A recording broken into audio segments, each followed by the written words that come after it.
Hello दोस्तों, नमस्कार and welcome to explain today. आज 28 जुलाई 2024 दिन रविवार। तो आइए देश के हर एक छोटे बड़ी खबरों के साथ साथ आज के करंट अफेयर्स के बारे में भी जान सकते। और आज ही के दिन दोस्तों विश्व में विश्व हेपेटाइटिस दिवस के रूप में मनाया जाता है, ताकि हेपेटाइटिस पर राष्ट्रीय और अंतर्राष्ट्रीय प्रयासों को आगे बढ़ाने का अवसर पैदा किया जा सके। और वहीं दिल्ली में शनिवार यानी कि 27 जुलाई को प्रधानमंत्री नरेंद्र मोदी की अध्यक्षता में नीति आयोग की गवर्निंग काउंसिल की 9वीं बैठक हुई। पश्चिम बंगाल के मुख्यमंत्री ममता बनर्जी मीटिंग के बीच में ही छोड़कर बाहर निकल गई। ममता ने आरोप लगाया कि उन्हें बोलने नहीं दिया गया, माइक बंद कर दिया गया। उन्होंने कहा कि बैठक में विपक्ष और विशेषरूप में शामिल हुई भाजपा के मुख्यमंत्रियों को बोलने के लिए 10 से 20 मिनट का समय दिया गया, वहीं जबकि उन्हें बोलने के लिए सिर्फ 5 मिनट दिया गया। इधर सरकार ने भी ममता के इन आरोपों को झूठा बताया है। वित्त मंत्री निर्मला सीतारमण ने कहा कि ममता झूठ बोल रही है, माइक बंद नहीं किया गया था, हर मुख्यमंत्री के बोलने का समय तय किया गया था, उन्हें झूठ पर आधारित नैरेटिव गढ़ने के बजाय सच बोलना चाहिए। और वहीं इंडियन एयरफोर्स के Sudarshan S-400 air defence missile system ने वॉर प्रैक्टिस में दुश्मन के 80% लड़ाकू विमानों को मार गिराया है। इस दौरान सेना के बाकी फाइटर प्लेन पीछे हटने पर मजबूर हो गए और उन्हें मिशन आवाज करना पड़ा। एयरफोर्स ने एक थिएटर लेवल की वॉर प्रैक्टिस की, जहां S-400 air defence missile system की स्क्वाड्रन को तैनात किया गया था। जहां S-400 air defence missile system की स्क्वाड्रन को तैयार किया गया था। इस दौरान एयरफोर्स के राफेल, सुखोई और मिग फाइटर जेट्स ने बतौर दुश्मन उड़ान भरी। प्रैक्टिस में S-400 ने अपने टारगेट को लॉक किया और करीब 80% फाइटर जेट्स पर सटीक निशाना साधा। वहीं प्रैक्टिस पर मकसद S-400 एयर डिफेंस सिस्टम की क्षमताओं को जांच करना था, जो कि रूस से आयात S-400 missile defence system 400 kilometre दूर से ही अपने टारगेट को डिटेक्ट कर काउंटर अटैक करने की क्षमता रखता है। इसे air chief marshal VR Chaudhary ने सुदर्शन नाम दिया है। सुदर्शन चक्र भगवान श्री कृष्ण का प्रमुख अस्त्र। तो आगे भी इसी प्रकार का खबर बना रहेगा। उससे पहले आइए फटाफट हम और आप मौसम के हाल चाल जान लेते हैं। देश के कई हिस्सों में बारिश से गंभीर हालात है। भारतीय मौसम विभाग ने शनिवार 27 जुलाई को 17 राज्य में भारी बारिश की चेतावनी जारी की है। वहीं मौसम विभाग ने महाराष्ट्र के 8 जिले पुणे, रायगढ़, रत्नागिरी, सिंधुदुर्ग, सतारा, चंद्रपुर, गोंदिया और गढ़चिरौली में शनिवार के लिए ऑरेंज अलर्ट जारी किया है। वहीं भारी बारिश के बीच महाराष्ट्र ने नवी मुंबई स्थित शहबाज में एक 3 मंजिला इमारत से गिर गए। हादसे में 3 लोग वाले में दब गए। इनमें से एक की मौत हो गई, जबकि 2 लोग को बचा लिया गया। वहीं पुलिस कर्मी, फायर ब्रिगेड और NDRF की टीम मौके पर मौजूद है। घटना शनिवार 4:30 बजे की है। और इधर गुजरात के भी कई हिस्सों में बाढ़ जैसे हालात है। 2700 लोगों को सुरक्षित जगहों पर पहुंचाया गया है। बाढ़ प्रभावित इलाकों में 2200 लोग नवसारी और 500 लोग तापी जिले के। उत्तराखंड में भी भारी बारिश से यमुनोत्री धाम के दोनों कर्मकुंडों में मलबा भर गया है। मंदिर का ऑफिस, रसोई टूट गए। वहीं मंदिर तक जाने वाले पैदल पुल भी बह गया है। भारी मलबा और बोल्डर से यमुनोत्री मंदिर को भी नुकसान हुआ है। वहीं जानकी चट्टी यमुनोत्री पैदल मार्ग पर राम मंदिर के निकट रजिस्ट्रेशन केंद्र क्षतिग्रस्त हो गया है। लोगों को भाग कर जान बचानी पड़ी। वहीं गुजरात के नवसारी जिले से गुजरने वाली पूर्वी नदी खतरे के निशान से 5 फीट ऊपर बढ़ रही है। इससे शहर का 30% हिस्सा पानी में डूब गया है। यह तस्वीर नवसारी में बने रेलवे फ्लाईओवर की, जो आपको स्क्रीन पर दिख रहा है। और वहीं मौसम विभाग ने 27 जुलाई को देहरादून जिले में भारी बारिश की संभावना को चलते 1 से 12वीं क्लास तक और आंगनबाड़ी केंद्रों में 1 दिन की छुट्टी का ऐलान किया। वहीं 26 जुलाई की रात यमुना में बाढ़ आई। बाढ़ के बाद यमुनोत्री धाम के हालात भी खराब हो गए हैं। मंदिर, पार्किंग और रसोई जैसे बड़े बड़े बोल्डर के नुकसान पहुंचा है। खैर, ये सब तो रहा कल के मौसम की जानकारी। आइए जानते हैं आज का मौसम यानी कि 28 जुलाई का मौसम कैसा रहने वाला है। 28 जुलाई को पूर्वी राजस्थान, कोंकण, गोवा और गुजरात में भारी बारिश से बहुत भारी बारिश की चेतावनी दी गई है। वहीं हिमाचल प्रदेश, उत्तराखंड, हरियाणा, उत्तर प्रदेश, पश्चिम राजस्थान, मध्य प्रदेश, महाराष्ट्र के विदर्भ, छत्तीसगढ़, उप हिमालय, पश्चिम बंगाल, सिक्किम, अरुणाचल प्रदेश, असम, मेघालय, नागालैंड, मणिपुर, मिजोरम, त्रिपुरा, इसी प्रकार के विभिन्न राज्यों का नाम आपको स्क्रीन पर दिख रहा होगा। इन सभी पर भारी बारिश का अलर्ट जारी किया गया। और वहीं मध्य प्रदेश में भी लो प्रेशर एरिया और साइक्लोनिक सर्कुलेशन सिस्टम एक्टिव है, जिससे 18 जिलों में बारिश हुई। शनिवार को विदिशा, रायसेन, हरदा, बैतूल, जबलपुर और बाघाघाट में भारी बारिश का ऑरेंज अलर्ट जारी किया है। वहीं भोपाल, इंदौर, जबलपुर में समेत 21 जिलों में तेज बारिश भी हो सकती है। और वहीं मौसम विभाग के मुताबिक राजस्थान के पूर्वी हिस्सों में भी अगले 4-5 दिन लगातार बारिश का दौर रहेगा। और छत्तीसगढ़ में भी मौसम विभाग ने अगले 24 घंटों के लिए 20 जिलों में भारी बारिश अलर्ट जारी किया है। इन जिलों का नाम भी आपको स्क्रीन पर दिख रहा है। आइए यूपी के भी मौसम की खबरों के बारे में जानते हैं। यूपी में 17 दिन के ब्रेक के बाद मानसून फिर से आगरा के रास्ते पहुंच गया। आज यूपी के 22 जिलों में भारी बारिश की चेतावनी है, जिसमें 12 जिले वेस्ट यूपी के ही।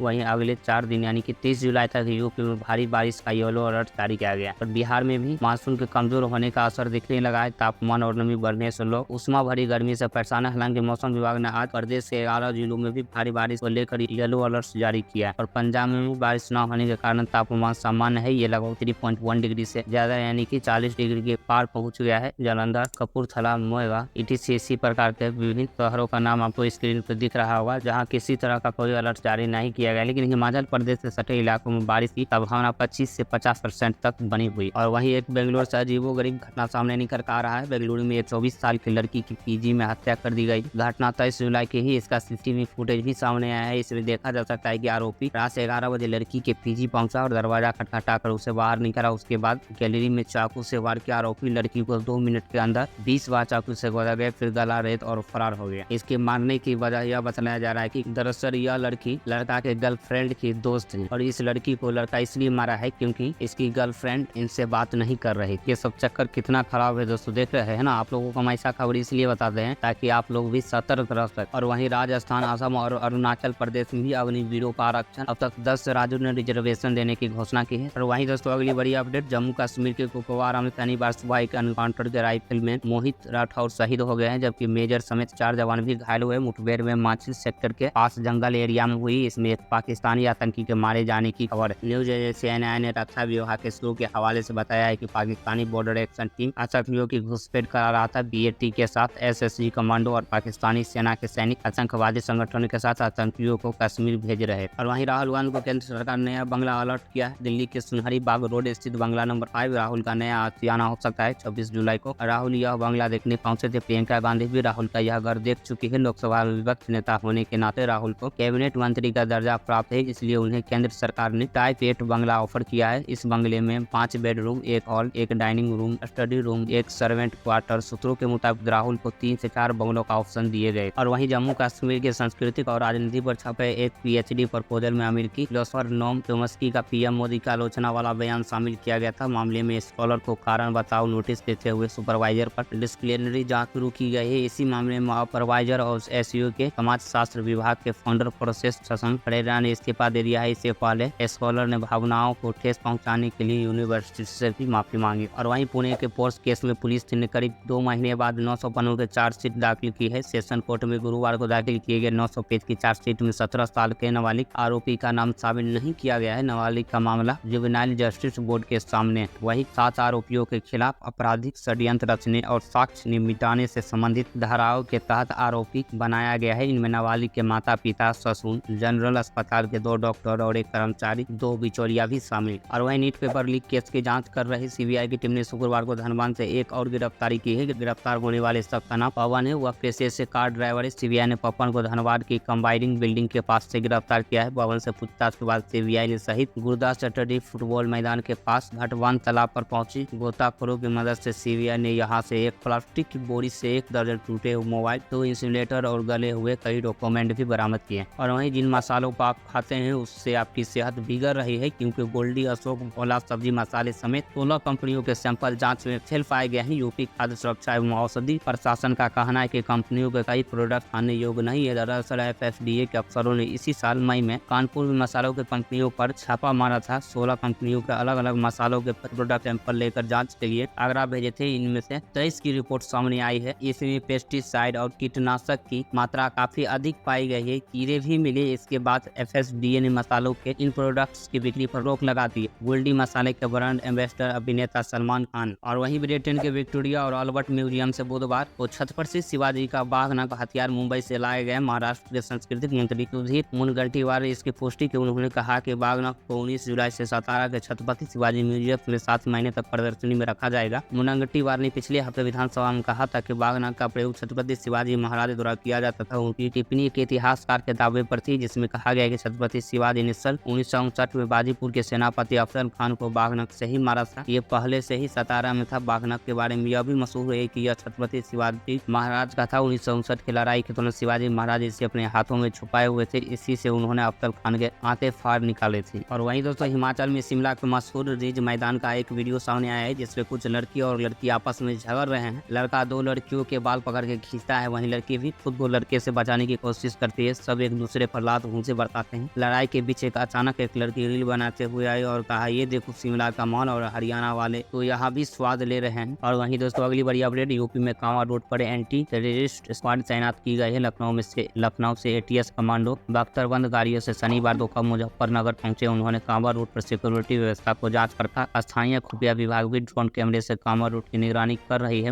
मुजफ्फरनगर एसएसपी अभिषेक सिंह ने बताया कि हरिद्वार के करीब 5 करोड़ कांवड़िए जल उठाते हैं। करीब 2.5 करोड़ कांवड़िए मुजफ्फरनगर होकर जाते हैं। दिल्ली, हरियाणा, राजस्थान और यूपी से कांवड़िए शहर के शिव चौक में परिक्रमा करके आगे बढ़ते हैं। इस बार कांवड़ यात्रा सेंसिटिव है, लिहाजा किसी भी हमले की आशंका के चलते कमांडो तैयार किए गए। और इधर भीड़ और सुरक्षा के मद्देनजर मेरठ, हापुड़, मुजफ्फरनगर, सहारनपुर, गाजियाबाद में भी 26 जुलाई से 2 अगस्त तक स्कूल कॉलेज में छुट्टी कर दी गई। और वहीं विदेश में जान गंवाने वाले छात्रों का मुद्दा भारतीय संसद में भी उठाया गया था, जिसके बाद विदेश मंत्रालय की ओर से पेश किए गए आंकड़ों ने सबको चौंका दिया है। महज 5 साल में विदेश में अपना भविष्य संवारने गए 633 युवा ने अपनी जान गंवा दी। इनमें 19 ऐसे थे जिन्हें दिल का दौरा पड़ा, जबकि आत्महत्या के आंकड़े इसमें नहीं दिए गए। यह सवाल सांसद कोडी कुनिल सुरेश विदेश मंत्रालय से पूछा गया था, जिसके जवाब में विदेश राज्य मंत्री कीर्तिवर्धन सिंह की ओर से दिए गए आंकड़ों के मुताबिक 5 साल में विदेश में 633 युवा ने अपनी जान गंवाई। इनमें से 19 भारतीय ऐसे थे जिनकी जान दिल का दौरा पड़ने से गई। सबसे ज्यादा मौतें कनाडा में हुई, जहाँ पिछले 5 सालों में 172 लोगों की जान गई है। इनमें से 9 छात्रों की मौत हमलों की वजह से हुई। दूसरे चौंकाने वाला आंकड़ा अमेरिका का है, जहाँ इस दौरान 108 युवाओं की जान गई। और एक बड़ी ही चौंकाने वाली खबर सामने निकल कर आ रही है। रूसी यूक्रेन जंग के बीच प्रधानमंत्री नरेंद्र मोदी अगस्त में यूक्रेन के दौरे पर जा सकते हैं। न्यूज एजेंसी पीटीआई की रिपोर्ट के मुताबिक मोदी के दौरे को लेकर दोनों देशों की सरकारों के बीच बातचीत चल रही है। हालांकि अब तक किसी भी देश ने आधिकारिक घोषणा नहीं की है। अगर पीएम मोदी यूक्रेन जाते हैं तो 1991 में यूक्रेन के अलग देश बनने के बाद यह किसी भारतीय पीएम की वहां पहली यात्रा होगी। इससे पहले पीएम मोदी 8 से 9 जुलाई को 5 साल बाद रूस के दौरे पर गए थे। यहाँ उन्होंने राष्ट्रपति व्लादिमीर पुतिन से भी मुलाकात की। और वहीं स्वीडन के पास बाल्टिक समुद्र में 19वीं सदी में डूबे जहाज का मलबा बरामद हुआ है। CNN के मुताबिक यहाँ जहाज शैंपेन की बोतलें, मिनरल वाटर और पोर्सिलेन से भरा हुआ था। जहाज का मलबा स्वीडन के ऑलैंड के 37 किलोमीटर दक्षिण में मौजूद था। यह जहाज 170 साल पहले डूबा था। मलबे के ढूंढने वाले पोलैंड के डाइवर स्टेचुरा ने बताया है कि पिछले 40 सालों में बाल्टिक समुद्र के जहाजों के मलबे की तस्वीर लेते रहे। यह पहली बार है जब उन्हें किसी जहाज पर शराब की 100 से ज्यादा बोतलें मिली। और वहीं कांग्रेस नेता प्रियंका गांधी वाड्रा ने शुक्रवार को गाजा में जंग के लिए इजरायली सरकार पर जमकर हमला बोला। उन्होंने वैश्विक समुदाय से अपील की है कि वे गाजा में इजरायल के नरसंहार के खिलाफ आवाजें उठाए और उन पर सीज फायर के लिए दबाव बनाए। सोशल मीडिया पर पोस्ट पर प्रियंका ने कहा कि ये दुनिया के हर नागरिक और सरकार की जिम्मेदारी है कि वह इजरायल के हमलों को निंदा करे। उनकी हरकतें एक सभ्य दुनिया में स्वीकार नहीं की जा सकती है। गाजा में नरसंहार हो रहा है। महिलाओं, बच्चों और डॉक्टरों, टीचरों और पत्रकारों की आवाज को दबा दिया गया है। और वहीं नेतन्याहू पर निशाना साधते हुए भी कांग्रेस नेता ने कहा कि इजरायली पीएम ने अमेरिकी संसद में बताया है कि यह सभ्यता और बर्बरता के बीच की लड़ाई की ये बिल्कुल सही है। इजरायल की सरकार और नेतन्याहू बर्बरता फैला रहे हैं, उन्हें पश्चिमी दुनिया समर्थन कर रही है। यह सब होते देखना शर्म की बात। और वहीं अमेरिकी राष्ट्रपति बाइडेन की उम्मीदवारी छोड़ने के 5 दिन बाद कमला हैरिस ने शुक्रवार को आधिकारिक तौर पर डेमोक्रेटिक पार्टी की तरफ से राष्ट्रपति पद की उम्मीदवारी घोषणा की। उन्होंने पोस्ट पर लिखा कि मैंने राष्ट्रपति पद के लिए फॉर्म पर साइन कर दिया है। मैं हर वोट हासिल करने के लिए कड़ी मेहनत करूंगी और इस साल नवंबर में हमारी पार्टी की जीत होगी। तो चलिए आज के सराफा बाजार पर नजर डाल लेते हैं। तो आज निफ्टी 1.76% की बढ़ोतरी देखने को मिला है और वहीं सेंसेक्स में भी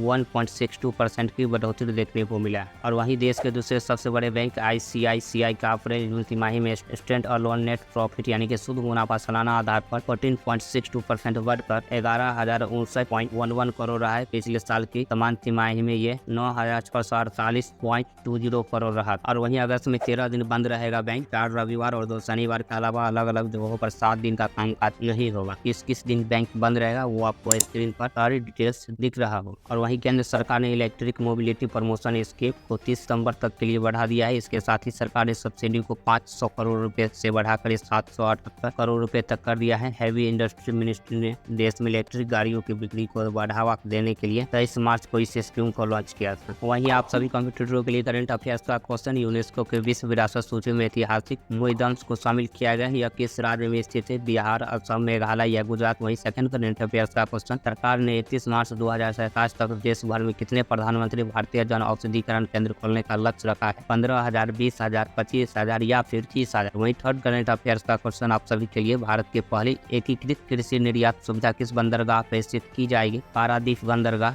विशाखापट्टनम बंदरगाह, कामराजार बंदरगाह, वहीं जवाहरलाल नेहरू बंदरगाह। वहीं आप सभी के लिए फोर्थ करंट अफेयर्स का क्वेश्चन, हाल ही में मॉडल कौशल ऋण योजना को किस केंद्रीय मंत्री ने लॉन्च किया है? गिरिराज सिंह, अनुप्रिया पटेल, जयंत चौधरी या चिराग पासवान? वहीं फिफ्थ करंट अफेयर्स का क्वेश्चन, हाल ही में जारी वैश्विक पासपोर्ट सूचकांक में भारत की रैंक क्या है? 81, 82, 83 या 84? इन सभी का उत्तर आपको यदि पता है तो आप इस सभी का उत्तर आप कमेंट में दे सकते हैं। नहीं पता है तो आप इस वीडियो को डिस्क्रिप्शन में जाकर इसका आंसर देख सकते हैं। Thanks for watching.